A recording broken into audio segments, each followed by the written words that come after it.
하나님은 당신의 자녀들을 끊임없이 미래로 이끌어 가십니다.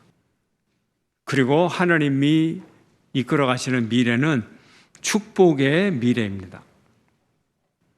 오늘 본문은 여호수아가 나이가 많아서 110세가 되었습니다.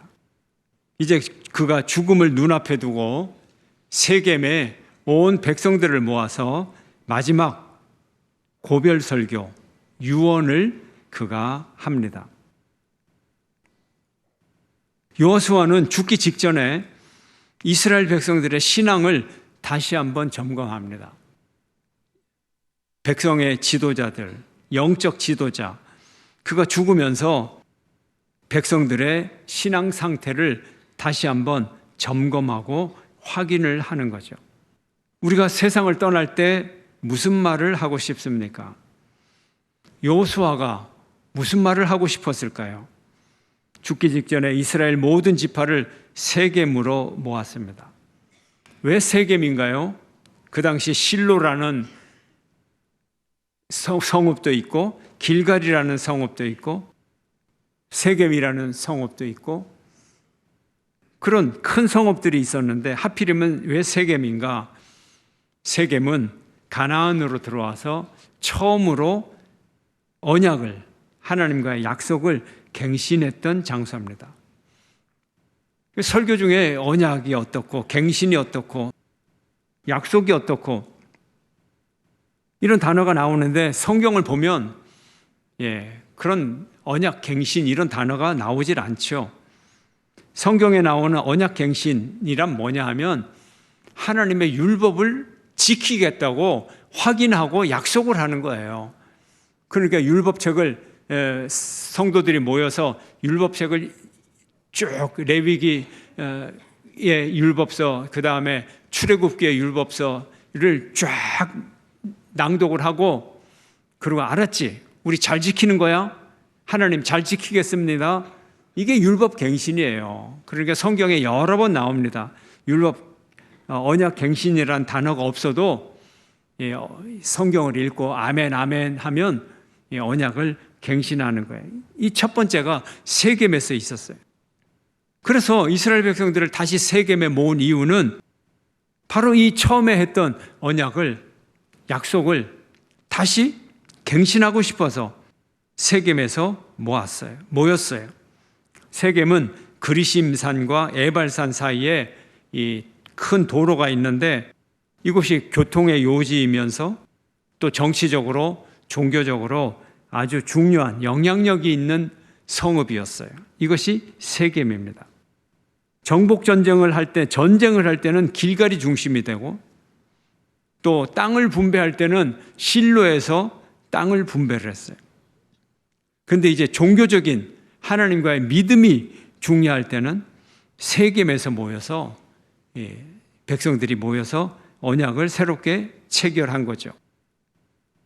여호수아는 모든 지파를 모이게 했습니다. 이스라엘의 대표들, 장로, 수령, 재판장, 관리들을 다 불렀어요. 장로는 연로한 지도자들, 그리고 지혜와 리더십이 있는 사람들을 얘기하죠.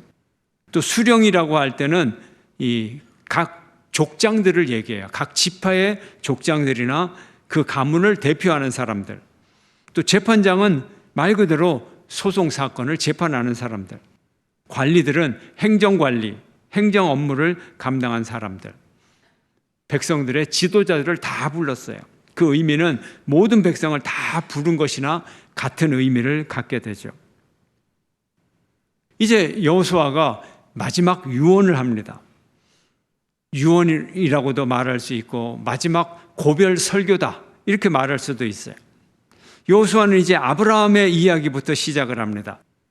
아브라함의 아버지 데라로부터 시작해서 아브라함이 본토 친척 아비집을 떠나서 가나안으로 가고 또 야곱이 애굽으로 내려가서 430년 후에 모세가 출애굽을 하고 홍해를 건너고 광야에서 40년을 지내고 요단강을 건너고 가나안 전쟁을 하고 지금 이 시점까지 온 그 역사를 여호수아가 백성들에게 말합니다.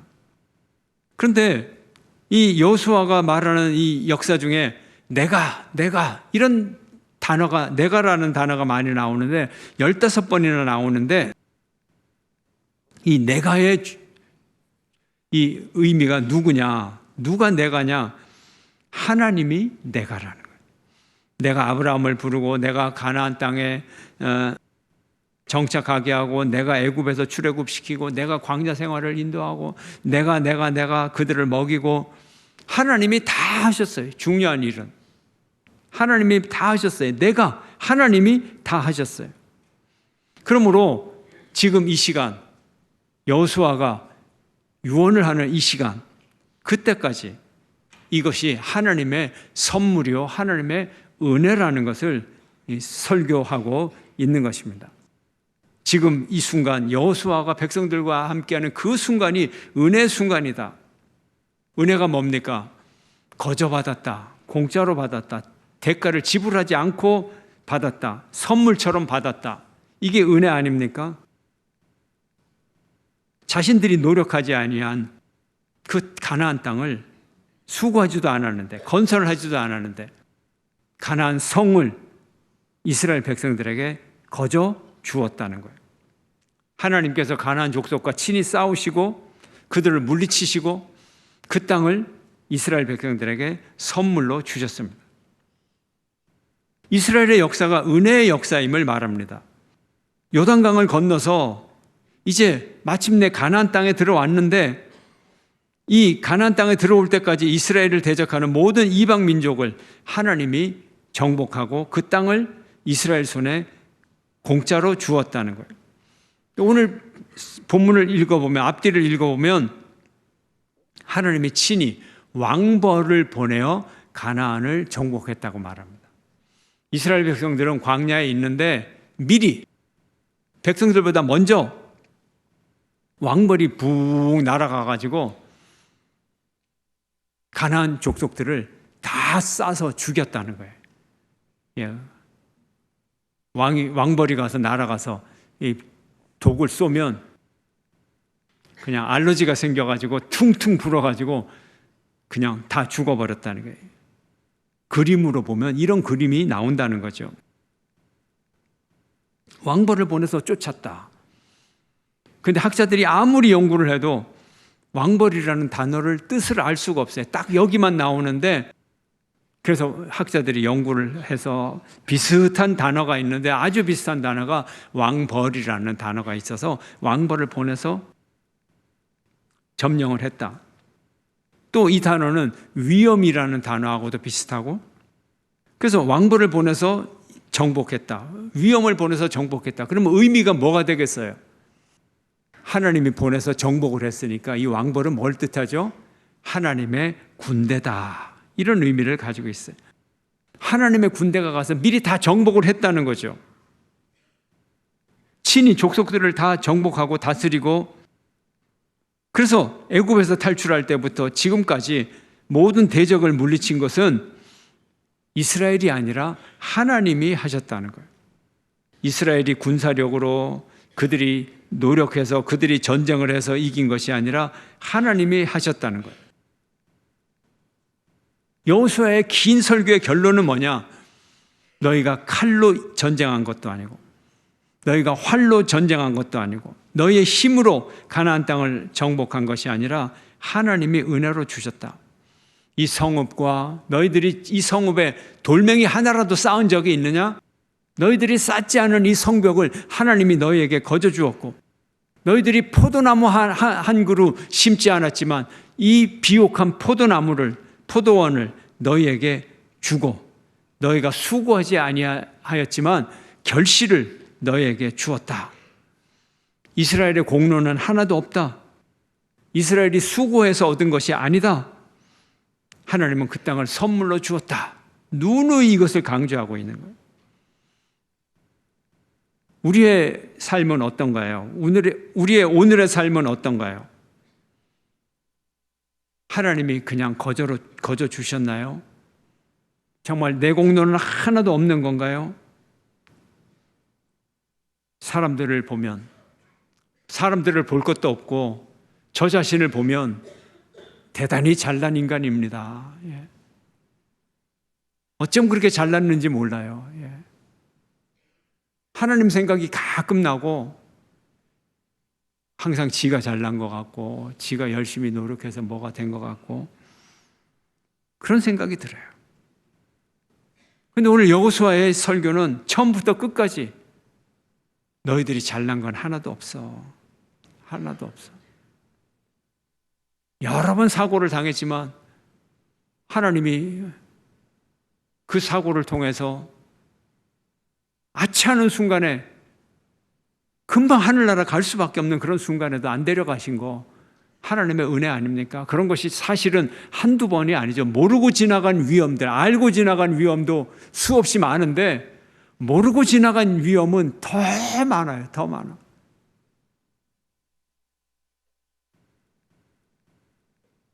우리 역시 하나님의 은혜와 돌보심으로 여기까지 올 수밖에 없었습니다.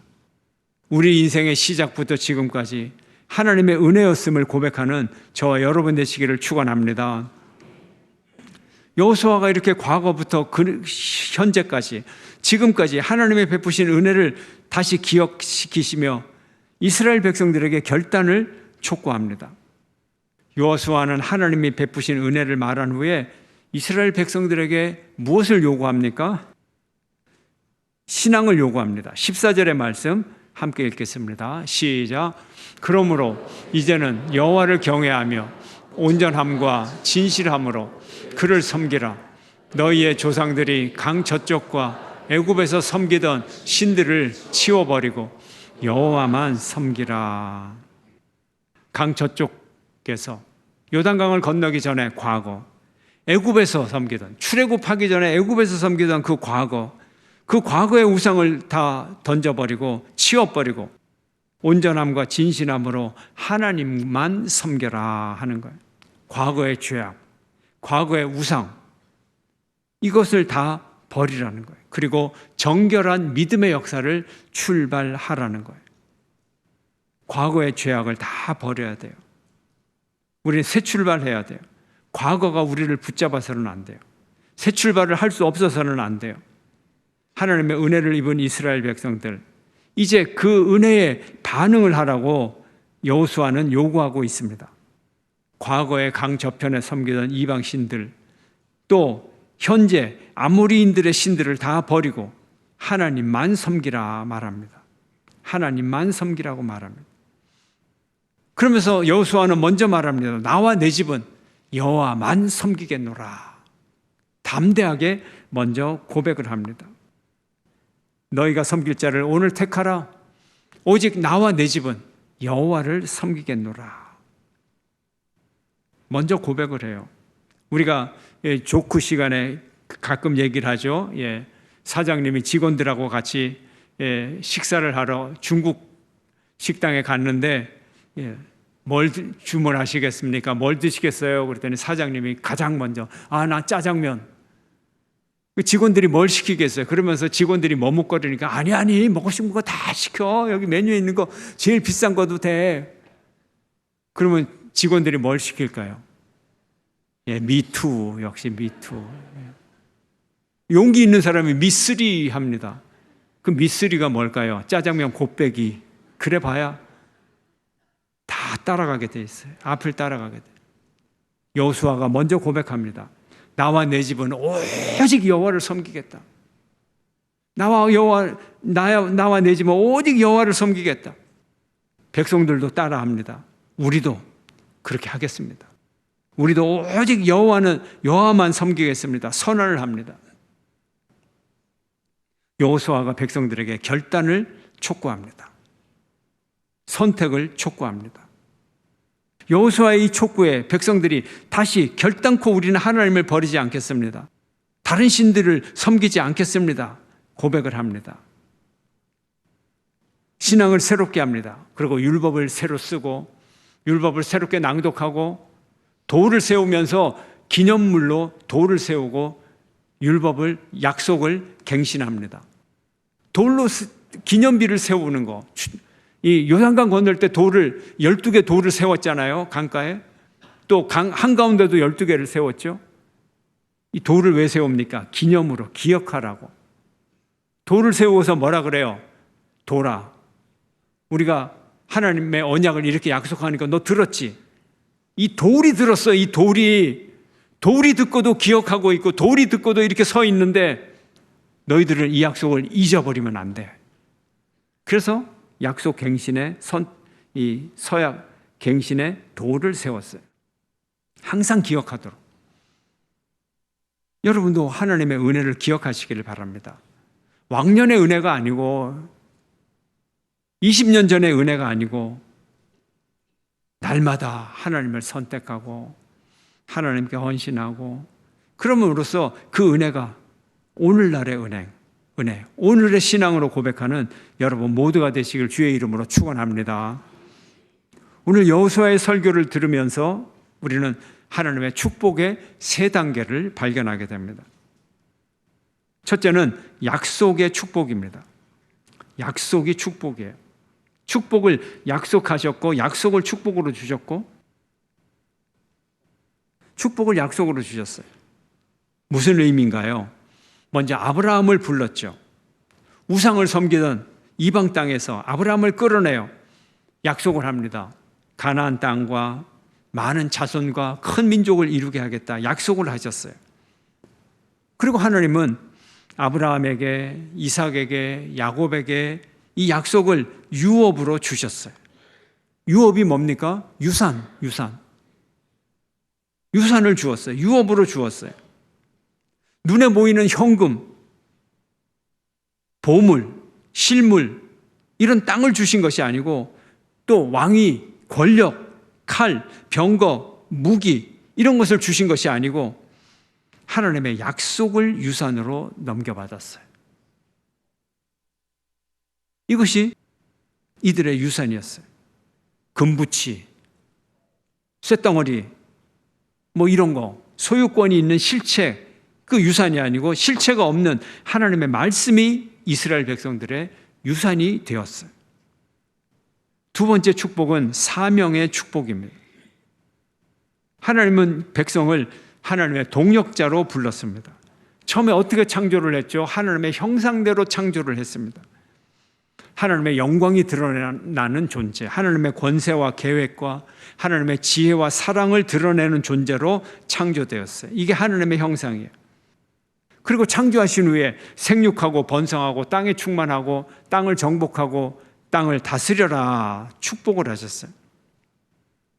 우리는 창조될 때부터 하나님의 사역을 감당하는 아주 능동적인 그런 존재로 창조가 되었어요. 하나님을 나타내고 하나님을 대신해서 이 땅을 농사짓고 통치하고 그런 능동적인 존재로 사명을 받은 존재로 우리가 처음부터 창조가 되었어요. 그래서 우리는 이제 주어진 과제를 감당하고 주어진 소명을 감당하고 주어진 목적을 이루어야만 되는 것입니다. 세 번째 축복은 비전의 축복입니다. 여호수아의 마지막 오늘 본문 설교의 주제는 하나님을 사랑하고 율법을 지켜라. 마음을 다하고 힘을 다하고 주 너의 하나님을 사랑하라. 이것이 하나님의 마지막 설교의 주제입니다. 하나님을 사랑하고 율법을 지켜라. 그래서 율법을 갱신했잖아요. 약속을 갱신했잖아요. 도를 세웠잖아요. 율법을 다시 읽고 아멘 할렐루야 아멘 아멘 했잖아요. 근데 사명을 다 지키지 못하니까 이제는 다민족 국가가 돼버린 거예요. 결국 가나안 사람들과 함께 공존함으로 말미암아 물론 그들에게 조공은 받았지만 공존함으로 말미암아 이스라엘 백성들에게 신앙적인 타락이 오게 됩니다. 우상 숭배로 이어지게 됩니다. 그들의 종교를 믿게 됩니다. 그것이 이스라엘 백성들에게 올무가 되고 덫이 되고 채찍이 되고 눈에 가시가 되어서 늘 이스라엘 백성들을 괴롭혔어요. 하나님을 믿으려면 하나님의 말씀을 100% 지키고 주신 사명을 100% 이루면 아무 문제가 없고 축복에 축복을 이어갈 텐데 그것을 감당하지를 못했던 것입니다. 하나님이 주신 땅은 무엇인가? 오늘 우리에게 하나님이 주신 땅은 무엇인가? 하나님과의 올바른 영적인 질서에서 은혜로 얻은 땅이라는 거죠. 그 땅에서 하나님의 뜻대로 살아가야 하는 땅을 말합니다. 하나님의 은혜로 받은 땅에서 하나님의 뜻대로 살아가야 돼요. 가나안 땅을 하나님이 은혜로 주셨으니 거기서 하나님의 뜻대로 살아가야 되는 거예요. 그렇잖아요. 하나님이 우리에게 땅도 주고 집도 주고 생명도 주고 직장도 주고 가정도 주고 자녀들도 주고 자동차도 주고 건강도 주고 다 줬는데 100% 은혜 덩어리인데, 하나님의 은혜로 되지 않는 것은 하나도 없는데, 아침에 일어나서 생명, 숨 쉬는 생명까지도 하나님이 다 주셨는데 입을 딱 여니까 불신의 언어를 얘기하고, 하나님이 건강하게 이 건강한 다리를 주었는데 그 다리 가지고 가지 못할 곳에 가고, 하나님이 주신 건강한 혀를 가지고 말하지 못할 말을 하고, 그 눈으로 보아서는 안 될 것을 보고, 하나님이 손을 주셨는데 사랑해야 될 사람을 그 손으로 폭력하게 만들고, 이럴 수가 없잖아요. 하나님의 은혜로 주신 우리의 생명인데 우리는 연약한 존재예요. 하나님을 너무 쉽게 배반합니다. 은혜로 받은 땅에서 은혜로 살아가면서 하나님을 배반하면서 살아갑니다. 그래서 여호수아는 말합니다. 하나님만을 섬겨라. 하나님만을 섬기지 않으면 금방 다른 것에 종이 된다. 돈의 종이 되고 권력의 종이 되고 자기 욕망의 종이 되고 우상의 종이 되고 종이 된다. 정욕의 종이 되고 이데올로기의 종이 되고 특정한 세계관의 종이 되고. 아브라함이 기근이 들어서 애굽으로 잠시 피했는데, 그 잠시 피했는데 국경선에서부터 사라가 미녀라고 소문이 나서 바로에게 아내를 빼앗겨버려요. 소중한 것을 빼앗겨요. 야곱이 기근이 들어서 애굽으로 내려갔는데 430년 만에 종이 되어서 겨우겨우 탈출을 합니다. 이스라엘에게 왕을 주었더니 한결같이 권력의 종이 되어버렸어요. 우리는 연약한 존재입니다. 광야에서 홍해를 건너서 광야로 인도를 했더니 그 광야에서 며칠이 안 되어서 금방 금송아지의 종이 되어버렸어요. 예수님이 그래서 우리를 양의 비유를 했죠. 양은 연약한 존재, 어리석은 존재, 목자가 반드시 필요한 존재. 그래서 양은 목자만을 섬기고 목자만을 따라가야 되는 거예요. 우리는 하나님만을 섬겨야 되는 우리가 여기 있는 거예요. 새 땅, 약속의 땅에서는 오직 하나님만을 섬기기를 바랍니다. 이 2025년도 하나님이 주신 새 땅, 새로운 기회, 약속의 기회 속에서 오직 하나님만을 섬기시기를 축원합니다. 이스라엘이 가나안 땅을 차지하고도 안식을 누릴 수 있었던 것은 하나님이 그들과 함께 하시고 원수를 그들의 손에 붙여 주셨기 때문에 그렇습니다. 우리가 지나온 삶을 돌이켜보면서 하나님의 은혜 없이는 내가 이 자리에 없구나. 하나님 은혜를 감사합니다. 하나님 은혜를 감사합니다. 오직 하나님만 섬기겠습니다. 하나님만을 섬기는 저와 여러분 되시기를 주의 이름으로 축원합니다. 주님 앞에서